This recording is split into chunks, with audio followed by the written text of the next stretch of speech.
Magandang araw mga boss, welcome po ulit sa akin channel. No? So bago tayo magsimula, shoutout po muna tayo. Shoutout kay Boss Vic Kileste ng Bacoor, Cavite. No? So si Boss Vic, viewer natin dito sa channel, nagchat nga siya sa akin na ang sabi niya ipapacheck na daw yung motor niya. No? So ang problema niya dun sa motor niya is palyado tapos namamatay yung makina. No? So tatlong mekaniko na daw yung pinagdalhan ng motor niya kaso hindi pa rin maayos yung problema. No? Tapos pinabili na rin siya ng second hand na stock carb. Kinabit na rin doon sa motor niya kaso ganun pa rin. So yun yung titingnan natin mga boss.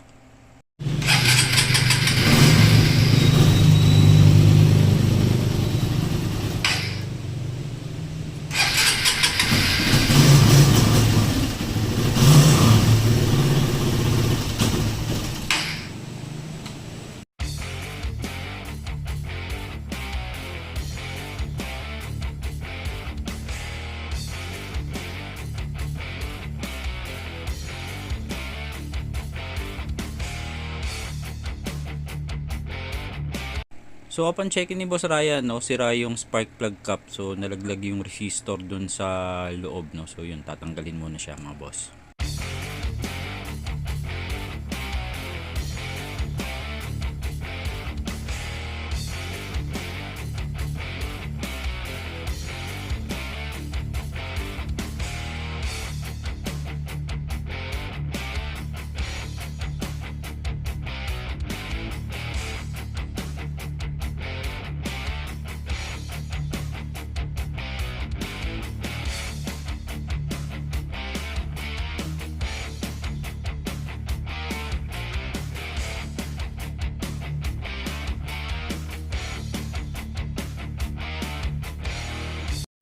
So yun yung resistor mga boss, no, dun sa spark plug cap. So nasira yung spark plug cap ni boss kaya nalaglag yan. So napunta yan dun sa pwesto ng spark plug. So remind ko lang sa sakaling mangyayari dyan sa motor ninyo, wag na wag yung tatanggalin yung spark plug mga boss kasi pwedeng lumusot yan dun sa butas, no. So papasok siya dun sa may chamber. So kapag nangyari yon, kailangan nyo ipatap overhaul yung motor para lang makuha yung resistor, no? So gagastos kayo doon mga boss.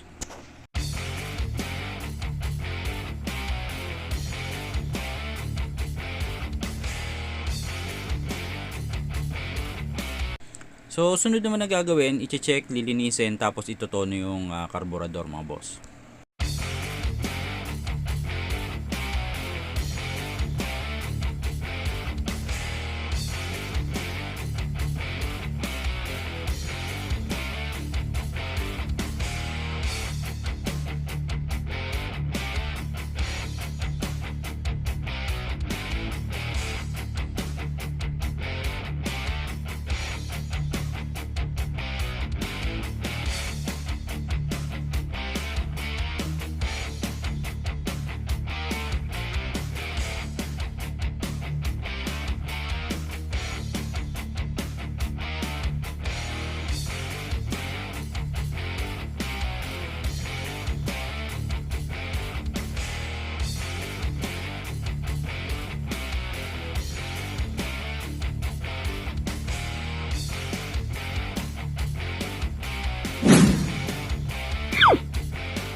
So sunod naman na gagawin, maglalagay ng bagong spark plug cap mga boss.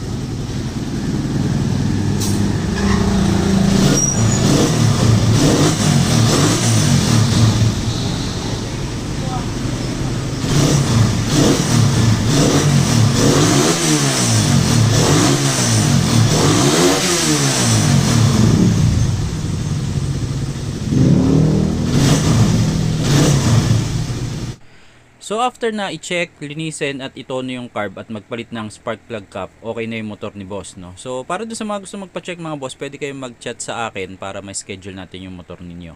Salamat mga boss.